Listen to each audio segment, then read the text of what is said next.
Sup? Go. Right. This is not Mrs. Puff. You may think she's just SpongeBob's boating teacher, but you'd be very, very wrong. For years, she's been running from her dark and mysterious past, but it's finally caught up to her, and behind it all is a mastermind who's been secretly controlling her life and psychologically torturing her. Oh, if no. you guys thought my last two theories were mind-blowing, get ready for my biggest conspiracy yet. This is the Mrs. Puff theory. I gotta start off by saying, wow, the reaction to my last two SpongeBob theories has been insane. How does she know? How does she know? Squilliam, you lying, deceiving, who is that handsome young devil? I'm glad you guys are enjoying my ridiculously deep dives into the show. I mean, I have to watch so much SpongeBob and read so much of the Wikipedia to put these theories together, but it's worth it because the writers actually take the time to set these things up. Now, a lot of people have been asking, Alex, how do you come up with these crazy conspiracy theories? Well, I always start these theories by looking for the moments in the show that seem to be implying more than they're letting on. Like I've said before, abstract humor, but I can usually understand the intent the writers had behind a weird joke. But then there's stuff like this. Oh, I remember that. How to do this. Yeah. Was that slick a condom? Hold on. And it's so confusing and weird that it feels like the writers are trying to imply something beyond just weirdness for the sake of comedy. And nowhere in the show is there more of these moments than with Mrs. Puff. And once I started looking into it, it led me down the deepest rabbit hole I've ever seen from this show. So, let's begin. Uh-oh, looks like I'm getting hacked by a hacker. I knew this would happen if I got too close to the truth. Well, it's a good thing this video is sponsored by NordVPN. If you're watching this video, then you're on the internet, which means at any moment you could be hacked by a cyber criminal. All of your privacy, all of your personal information, the hackers can get it all. They're probably hacking you right now. What are you even doing watching this video? You have to get out of here. Get the hell out of here! Unless you use NordVPN, a service that can protect your privacy while you're on the internet. You can rest easy knowing all of your communications and personal data are safe when you use NordVPN. And you can even use NordVPN on up to 6 devices. You can also use NordVPN to unlock videos or shows that you would normally only be able to watch in certain countries. Finally, I can watch The Big Bang Theory on Netflix. Here's what I looked like before I used NordVPN. And here's what I look like now. Go to NordVPN.com/AlexBale or use code AlexBale to start a 2-year plan. You'll even get an additional free month. And if you're not satisfied, there's a 30-day money-back guarantee. Now I can finally make my YouTube SpongeBob conspiracy theories without the fear of being hacked. Thanks, NordVPN. Now without further ado, let's begin the theory. Here we go. Mrs. Puff is a boating school teacher in Bikini Bottom. She's passed all of her students except for one, SpongeBob SquarePants. He's taken her driver's test hundreds of times, and he always ends up failing it and causing destruction and chaos that usually ends up with Mrs. Puff going to jail, despite it not really being her fault. We also know that she was once married, but her husband was killed by fishermen. That's my driving teacher, Mrs. Puff. Mrs. Puff? Oh, she's married. Oh no, Mr. Krabs, she's single. Then what happened to Mr. Puff? She doesn't like to talk about it. Throughout the show, there are moments like this that seem to be hinting at her having a dark, mysterious past. And in Season 2, Episode 10, No Free Rides, we get the biggest clue about who Mrs. Puff really is. After SpongeBob fails the driving test yet again, Mrs. Puff has just had it with him and ends up just giving up and giving him his license even though he never really passed. She quickly realizes that this is a horrible idea and he'll probably end up destroying the entire town.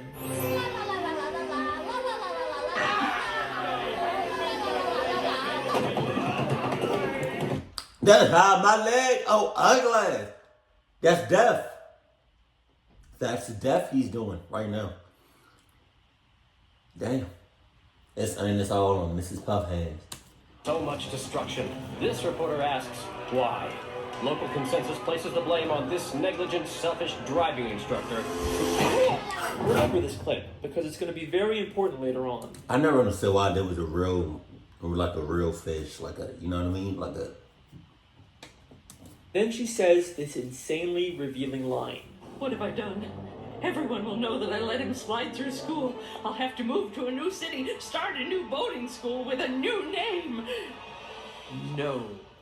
Not again. Oh. No, not again. Oh, Come no. on, it's like they're just begging someone to make a theory about this. So we now know Mrs. Puff was originally from a different town, she used to own a different boating school, and Mrs. Puff isn't even her real name. There's something in her past that she ran away from. Now, there's been some debate over whether she's actually referring to a new name for herself or for her boating school, but I do think she's talking about her own name, because if she's trying to run away from something in her past, she wouldn't start a new boating school with her real name in the title. Now, when she says again, I don't think she's just referring to starting a new life. Everyone will know that I let him slide through school. Not again. I think at her previous boating school, she had a terrible student just like SpongeBob who she prematurely gave a license to, and it led to something so terrible happening that she had to run away and start a whole new life. In Season 3, Episode 5, Doing Time, we get a flashback to when she first opened up the school. I remember that. Where did I go wrong?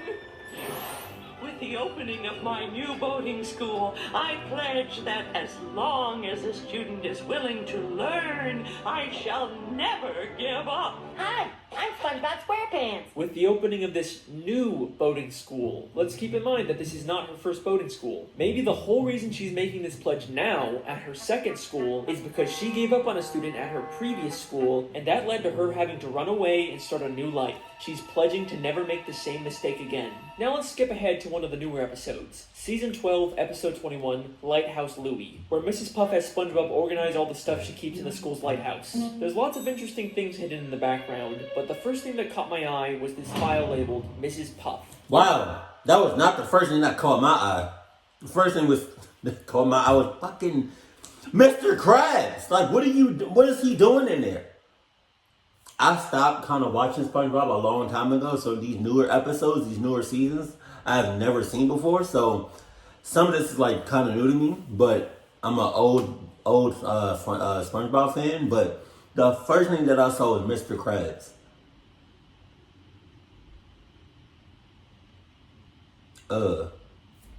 I wonder what their kids would look like. Makes sense for a teacher to have files on all their students, but why would she have a file about herself? But let's remember, she's not Mrs. Puff. That's a fake identity she created, and I'm willing to bet all of her fake identification documents are in this file. Back in No Free Rides, she just gives SpongeBob a license that she already had for him. So she clearly makes these licenses and would probably know how to make fake identifications. But that's not the only hint about Mrs. Puff's past in this lighthouse. There is something in here that directly confirms all of this. As SpongeBob swallows all of Mrs. Puff's junk, we see something very interesting for only a few frames. The arranged boat teacher makes getaway. Oh no! And the creators are still hiding stuff about Mrs. Puff fleeing her old life.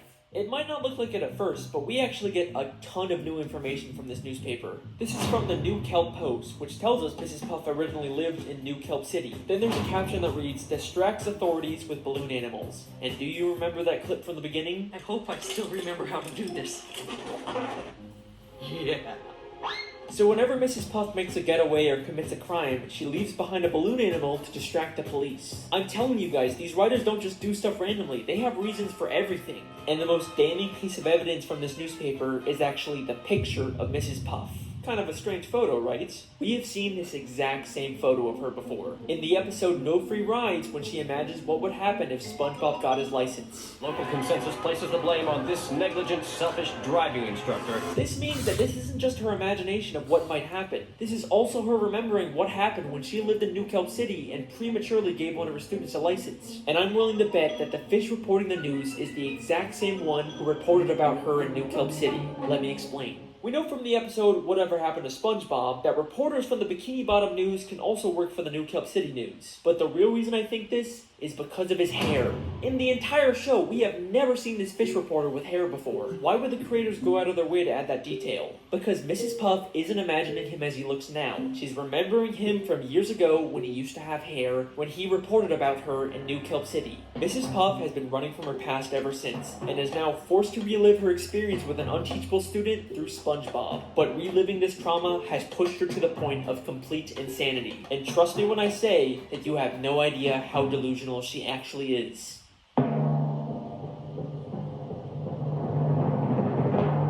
Another running gag throughout the series is Mrs. Puff's occasional nervous breakdowns or moments of insanity because of SpongeBob, and they get more severe as the show continues. At first she did care for SpongeBob, but in the newer episodes she literally tries to kill SpongeBob just to get him out of her life. Oh, Even no. SpongeBob just walking up to her gives her severe PTSD.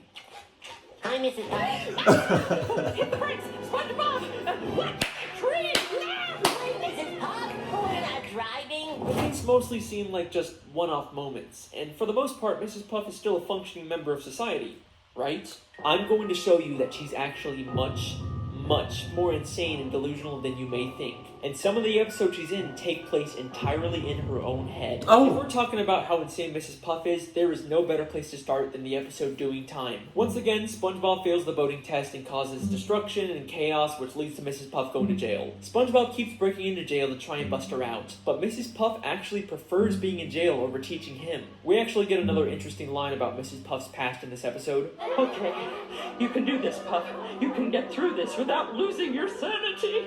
Oh, that's a road we don't want to go down again. So we know that Mrs. Puff has lost her sanity in the past, probably from her previous terrible student. But it seems like she's recovered since then, except in this episode she has a complete mental breakdown. SpongeBob keeps appearing in impossible places until she gets thrown into solitary confinement, where each wall of the room transforms into a giant SpongeBob face. And then the episode ends in a way that's so weird and confusing that it rivals the infamous gorilla episode ending. As Mrs. Puff freaks out, she's suddenly transported back into the beginning of the episode when SpongeBob was taking the test. Except this time, SpongeBob gets arrested instead of her. Help! Help! No! This is not a good time! No! I can't believe it.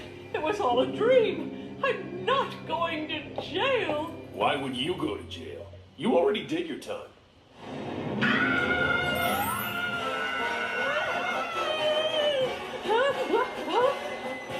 Forget it. So what's really going on in this episode? Was the ending all in her head? Is Mrs. Puff just caught in an endless loop? I think this entire episode is inside of Mrs. Puff's head. God. She's actually on the outside the whole time, but she's been imagining herself inside of prison. I can explain. Listen closely to what the police officer tells Mrs. Puff. I'm not going to jail. Why would you go to jail? You already did your time. Why would you go to jail? You already did your time. And then revealing she's still in a prison uniform despite being on the outside. So this scene is obviously inside of her head, which means everything we see is symbolic. And if we can understand the symbolism of it, we can understand what's really going on with Mrs. Puff. Notice how she's suddenly wearing a black and white striped prison uniform, even though the entire episode she's been wearing this orange jumpsuit. Why would the creators go to the extra effort to draw a whole new prison uniform for her? Well, we've seen her wear this black and white prison uniform before. The very first time she went to prison back in Season 1, Episode 7, Hall Monitor. So when the police officer says, "You've already done your time," he's referring to the first time she went to jail. But why is she still wearing that uniform outside of prison? Well, she may have gotten out of jail, but she was by no means free. Having to teach SpongeBob is a prison in itself. And she manifests that by believing she's in jail and wearing a prison uniform despite being on the outside. This entire episode, every time SpongeBob magically appears, is all inside of her head. God She's damn. completely delusional, and hints that she's experiencing these hallucinations don't stop there. Just 6 episodes later, she goes to a house party SpongeBob throws. And while everyone is talking and having a good time, in the background we see she's literally sitting by herself talking to an ice sculpture of SpongeBob. You can't tell me this isn't intentional. I mean, look at this. Now back in the episode No Free Rides, there is a very strange picture inside of Mrs. Puff's home. It's a picture of Mrs. Puff inside of a picture of Mrs. Puff inside of a picture of Mrs. Puff, creating an infinite loop. This is something that has confused SpongeBob fans for years. But like everything in the show, there is a reason for it being there. One of the SpongeBob storyboard artists actually called it the biggest mystery in the entire show. If you think about it, this is just like the end of Doing Time, where she's stuck in an infinite loop of SpongeBob failing the driving test. Because it's all symbolic of what her life is, just an endless cycle of SpongeBob taking the test and failing, and no matter what she does to try and escape, she always ends up back in the same place at the end of the episode. So this picture is another symbolic manifestation of what she's feeling. We even see another one of these pictures all the way in Season 9, Episode 5, Bumper to Bumper. This is something that the show is consistently alluding to. Mrs. Puff is an unreliable narrator, and anything we see with her could potentially all be inside of her own head. In fact, I believe I found another episode that takes place inside of her head. In Season 9, Episode 17, SpongeBob Long Pants, SpongeBob goes to a different boating instructor and actually gets his license. But as soon as he does, we briefly cut to Mrs. Puff waking up. You pass. I finally finally got my driver's license! Lock your doors, bar your windows, it's the end of the world! Now, this seems like it's probably just a throwaway gag where Mrs. Puff somehow senses that SpongeBob got his license, and it causes her to wake up and freak out. You know, it's a good bit, it's funny, but I have a question. If the joke is that she's supposed to be waking up at the exact time SpongeBob gets his license, how come she wakes up at night when SpongeBob clearly gets his license during the day? Because this entire episode actually takes place inside of Mrs. Puff's head, and this is the only part of the episode in the real world.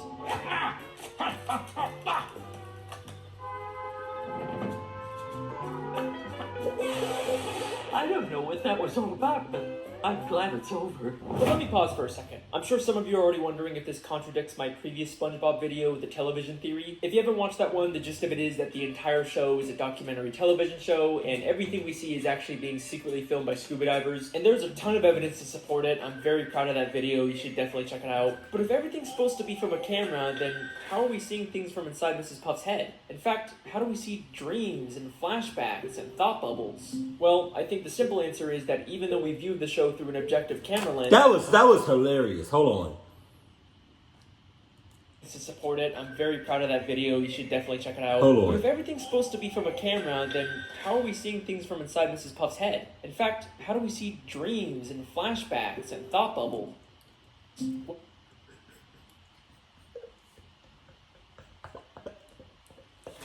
Oh shit. Alright, that's hilarious. Well, I think the simple answer is that even though we view the show through an objective camera lens, the world itself still follows the rules of a cartoon. You can never tell another living soul. Wait, hold on! What's that? What? My pen is out of ink. Plankton! You'll never get me formula, not even in a flashback. In the world of SpongeBob, you can imagine something and other people can still see, record, or interact with it, because that's just how cartoons work. Back to the theory, we know that her insanity has caused her to live a life of delusion, but if you remember back to the Lighthouse episode, she's also become an extreme hoarder, and looking at her collection of junk is like a look directly into her mind. So there's gotta be something we can learn about her from it. There's a picture of her boyfriend, Mr. Krabs, the hall monitor belt she gives her students, the mean drawings her students make her, SpongeBob's diary, a budding safety helmet. Wait, SpongeBob's diary? Why does she have SpongeBob's diary? The last time we saw that, it was safely put away in SpongeBob's library. What's it doing in her lighthouse? And why does she have Squidward's painting? And a table from the Krusty Krab? And SpongeBob's bike? And Squidward's teddy bear? And the hair curlers Mr. Krabs had? And that statue of Squidward? And that diamond ring? And that crown? And that bucket of radioactive waste? And that jellyfish sign? Oh my god. Mrs. Puff is a kleptomaniac. Mrs. Puff has been stealing from everyone in Bikini Bottom. I can even prove that her pet snail from Season 3, Episode 19 was stolen. My snail is up a tree. I've had her since I was a little girl. No! You've had that snail since you've been a little girl, huh? Then how come that is the exact same snail Squidward had 4 episodes ago in the Great Snail Race? I wouldn't let Snelly here play with that mongrel mutt. She's a purebred. See, she even has her own papers. He even has her paperwork. Mrs. Puff clearly stole the snail from Squidward. But why the hell would Mrs. Puff steal all this other junk? What possible use could she have for any of it? We can find the answer to that question by looking at this green hat and this purple jacket. These were gifts Mr. Krabs bought her on their first date, but she ended up feeling uncomfortable receiving them and gave them back to him. I'm afraid I just don't feel comfortable accepting all these gifts. Except apparently she's not too uncomfortable to steal them back afterwards. So clearly Mrs. Pug isn't stealing this stuff because she wants to use it. She just steals for the thrill of it. Maybe stealing things is her way of coping with the insanity of her everyday life. And remember, this isn't the first time she's gone insane. You can get through this without losing your sanity.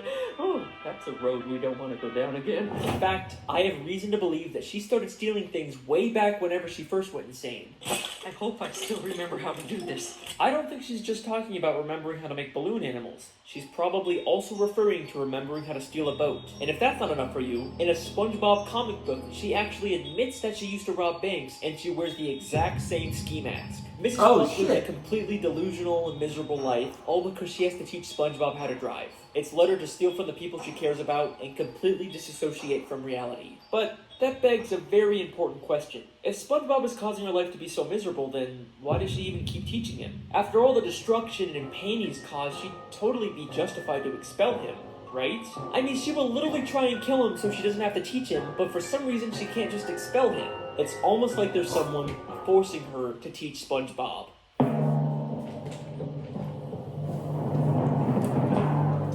Back to the episode No Free Rides. After prematurely giving SpongeBob a license, she steals his boatmobile so he can't hurt anyone. In the end, this causes her to get arrested and go to jail, but then SpongeBob tells her this. And besides, the warden says she'll let you go early if you do her a favor. What's that? Free driving lessons! She'll get to leave prison early if she gives free driving lessons. That seems like an oddly specific requirement. And that's not the only time this gets mentioned either. In Season 9, Episode 5, Bumper to Bumper, we get this scene.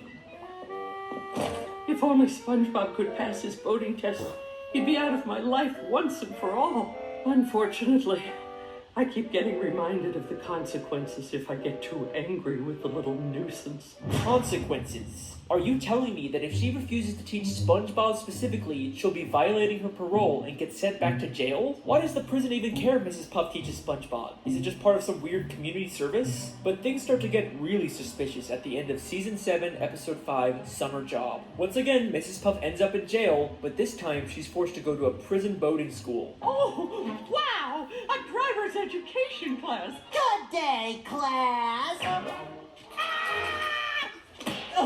I must be having a nightmare! What's he doing here? Dear Mrs. Puff, I'm following in your footsteps and got a job as a driver's ed teacher for the summer.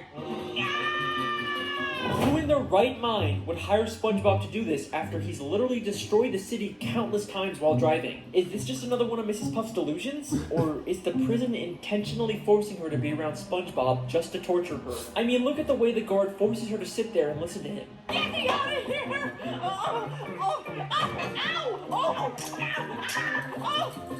And look at that evil smile Oh, he has no. watches her endure this torture. There is something very strange going on with this prison. Then, in Season 10, Episode 8, The Getaway, Mrs. Puff meets a criminal named Dorsal Dan and starts to get romantic feelings for him. This is also while she's still dating Mr. Krabs. Shame on you, Mrs. Puff. At the end of the episode, they both accidentally land in prison, and the warden puts him in solitary confinement. Warden, I found this one pulling up outside the prison. Dorsal Dan, a notorious getaway driver. Toss him the clink. I'll wait for you, my little tender boy. In or out of jail, this prison will stop at nothing to make sure she is alone and miserable. But why? Who's behind all of this? Why would anyone care this much about torturing Mrs. Puff? Who's the mastermind pulling the strings? Well, maybe Squidward. it's something to do with her old life in New Kelp City. Maybe she crossed someone and they've been plotting their revenge ever since. But I've looked in every single frame of New Kelp City, and there is nothing connecting it back to the prison. I've looked literally everywhere, and there's not a single person from the city that has anything to do with Mrs. Puff. Well, I mean, maybe except for the literal warden of the prison she's being kept in. He may be hiding slightly off screen, but that is clearly the same warden of the Bikini Bottom prison. And this isn't some random background character that the show reuses all the time. He is a very distinct character. You can call me out on the Squilliam video all you want, but not this time. But wait a second. If the warden was originally from New Kelp City, then he'd probably know about Mrs. Puff's dark past and her true identity. So why hasn't he exposed her? He's just kept quiet about the fact that one of his inmates is living a completely false identity. She'd probably even get more prison time when they find out who she really is, so why hasn't he said anything? This is where things get very interesting. So, we know Mrs. Puff prematurely gave a student at her original boating school a license, and that led to them causing chaos and destruction. Maybe this student accidentally did something terrible to the warden, and he's blamed Mrs. Puff ever since. Whatever happened was so terrible that it caused him to move to Bikini Bottom and get a job as the warden of the town's prison. And to his surprise, he finds out that one of his inmates is actually the person he blamed for that terrible thing happening. This works out perfectly for him. He can finally get his revenge on Mrs. Puff by making her life miserable. All he has to do is reveal her dark secret, and she'll be stuck in jail for much longer. Except for one small issue with his plan. Mrs. Puff actually likes being in prison. One day down, 2,528 to go. Oh, that's just shy of 4 years without SpongeBob. I'm going to enjoy this. So, he comes up with a new plan. Keep Mrs. Puff secret and let her out of prison early, but only under the condition that she has to teach SpongeBob. He's literally turning her normal life into a prison. And he makes sure going back to prison to avoid SpongeBob isn't even an option for her anymore, because he'll make sure that SpongeBob is always in there with her. God and he's damn. not gonna let her escape and start a new life like she did in New Kelp City. He makes sure to give her an ankle bracelet that doesn't let her leave Bikini Bottom. I can't even leave town without violating my parole. He is the mastermind who's been controlling everything this entire time. But guess what? His insidious plan doesn't even end there. This is not the first time we've seen the Warden character. We first see him in Season 4, Episode 2, Crabs vs. Plankton. In this episode, Plankton slips on some water in the Krusty Krab and decides to sue Mr. Krabs for everything he owns. And then guess who shows up out of nowhere and offers to be Mr. Krabs' lawyer? What I really need is a good lawyer. Hello, did you Oh no! Richard A. Bottom Feeder, attorney at law. I couldn't help but notice that despicable display. Richard A. Bottomfeeder, the warden of the Bikini Bottom prison, is also apparently a lawyer? That's kind of strange. Those both sound like major careers. You usually wouldn't imagine someone being both. Then he says he'll be Mr. Krabs' lawyer completely free of charge. So, how much is this gonna cost me? Actually, I won't charge a dime unless we win. Well, that's awfully generous of you, Richard. He seems very confident that he can win the case, but right before he goes to court, he slips on some water and says SpongeBob will have to be Mr. Krabs' lawyer now. Oh, this is gonna be a slam dunk. Oh, no! Mr. Krabs' lawyer, speak to me! Wrecked with pain, can't move. Looks like you're gonna have to handle this one, son. He tells SpongeBob that he has to represent Mr. Krabs, even though he himself called SpongeBob a liability. Actually, SpongeBob, we won't be needing any testimony. Why did I get that image in my head where y'all ever seen the Mask with Jim Carrey? When they was like shooting at him, he was like dancing with old girl, and then when they was done, they was shooting at him, and then he got shot, right? And he walked over to the guy that shot him. He was like,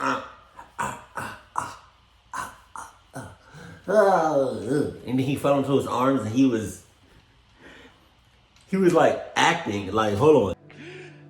Tell Tawny Tim I won't be coming home this Christmas.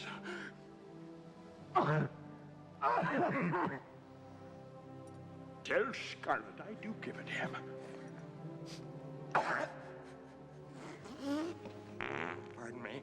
But that just reminded me of that. Hold on. But right before he goes to court, he slips on some water and says SpongeBob will have to be Mr. Krabs' lawyer now. Oh, this is gonna be a slam dunk. Oh, no! Mr. Krabs' lawyer, speak to me! Wrecked!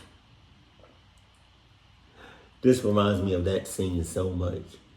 With pain, can't move. Looks like you're gonna have to handle this one, son. He tells SpongeBob that he has to represent Mr. Krabs, even though he himself called SpongeBob a liability. Actually, SpongeBob, we won't be needing any testimony from you. Why, you'll be more of a liability than an asset. But it's okay, because apparently all SpongeBob needs to win is inside of Richard's briefcase. Everything you need to win is in this here case. Really? Everything? Except when SpongeBob gets to court, he realizes that Richard never gave him the combination to the case. It's, all in here. Really? Yep, right in here. Is there a problem? Your lawyer didn't give me the combination. Either Richard A. Bottomfeeder is the worst lawyer in history, or this is all part of his elaborate plan to ruin Mrs. Puff's life. Here's what I think happened. First, he finds out that Mr. Krabs is being sued, and he wants to ensure that Mr. Krabs loses the case because he wants to destroy any chance Mrs. Puff has at finding love. So he pretends to be a lawyer, even offering his services for free, something Mr. Krabs can't resist. He makes Mr. Krabs feel confident that they're going to win the case, and then at the last second, he pretends to get into an accident so he can't represent Mr. Krabs. Instead of finding a real lawyer to replace him, he tells the most incompetent person for the job, SpongeBob, that he has to be Mr. Krabs' lawyer, and he gives him a case device that allegedly has all the answers in it without actually giving SpongeBob the combination, setting him up for a total failure in court. Richard A. Bottomfeeder refuses to let anyone get close to Mrs. Puff. Not Dorsal Dan, and not Mr. Krabs. This guy has squillion levels of hate for Mrs. Puff. But why? What exactly did her previous student do that warrants this much torture? It can't be something as simple as him or his property getting damaged. It has to be something life-changing. Something like losing a loved one because of the student's reckless driving. And I think the show gives us one last hint about who this might have been. All the pictures of Mrs. Puff's house are very meaningful to her. She's got photos of Mr. Krabs, her pet snail, and of course those infinitely looping photos that told us so much about her mental state. But there is one more photo in this house that might be the key to this entire conspiracy. In Season 12, Episode 14, Plankton's Old Chum, we see a photo of someone we've never seen before on Mrs. Puff's wall. There's some surprising similarities between this character and Richard. The green color, the red bow tie, the overall fancy, serious appearance. It clearly isn't the same person, but maybe this is someone related to Richard, like a father, a son, or a brother that Mrs. Puff's former student killed. And the reason she keeps a photo of him up is to have a permanent reminder to never make the same mistake of giving someone a license who doesn't deserve it. Mrs. Puff is a boating school teacher who once made a terrible mistake that led to the loss of her business, identity, sanity, and any chance at finding happiness. I like to think that there used to be a time when she was happy, back when her husband was still alive. If only he was still around today, maybe she wouldn't have to face all this on her own. Thank you for watching, everyone. I hope you enjoyed. Is what I would say if I was done, except her husband is still alive. What? Woo! Let's do this. In the SpongeBob movie, SpongeBob and Patrick travel to a gift shop named Shell City that's full of dead fish turned into knickknacks and ornaments. Right. Except they end up setting off the smoke detector, which activates the sprinkler system and brings all the dead fish back to life, including a very familiar-looking pufferfish hanging from the ceiling. Mr. Puff is alive. Well, wait a second. If he's alive and he escaped, then why hasn't he gone back to Mrs. Puff? Why is she still alone? Because remember, she ran away from their home in New Kelp City and started a new identity. So sadly, Mr. Puff has no way of finding her. The tragedy of Mrs. Puff's story is that her happiness is just a city away, but she can never even leave town because that would violate her parole. Richard A. Bottomfeeder probably even knows her husband is alive and is making sure they're never reunited. As the name says, Richard really is a bottom feeder. This video took a ton of time and effort to do all the research for, so I really hope you guys enjoyed. Thank you for watching, and thanks to NordVPN for sponsoring this theory. Go to nordvpn.com/AlexBale or use code AlexBale.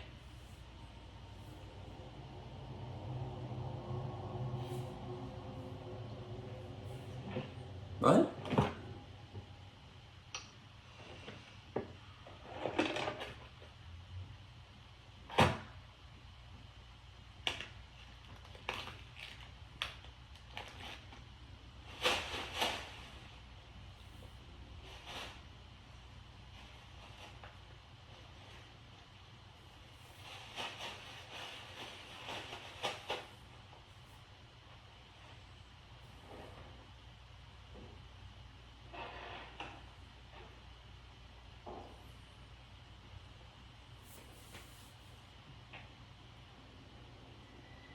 It better not be no VPN.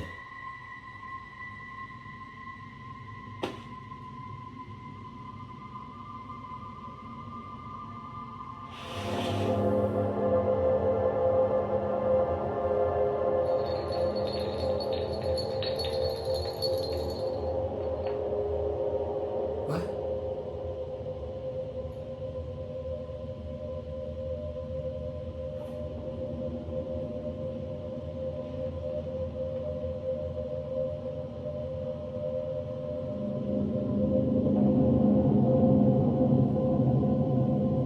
What? What was that? Wow, that was mysterious as hell. Oh my God, there's so much shit in his theories that I would have never guessed. Like there are some things that I could have guessed, and I was like kind of like spot on, but like some of the stuff was just like I would have never guessed that shit. Like God damn, shit. Maybe I need to keep up. Maybe I need to watch SpongeBob now again, like the newer episodes. Jesus. But yeah, I believe that like when people make these cartoons, it's not just to like, it's not as simple as just making cartoons, you know. I think with anything, you got people that just throw stuff in there just cause, or you got people that just throw stuff in there on purpose. You got people that throw some things in there that's like not meant for kids. There's a lot of shit in that, but I always kind of knew that Mrs. Puff was kind of like odd and mysterious, and this further, yeah, this shit was crazy as hell. Holy shit. I cannot picture Mr. Krabs and Mrs. Puff together. Nah. But thank you for that. I appreciate it. Keep it cool, keep it classy, and I love you. Stay happy, my family.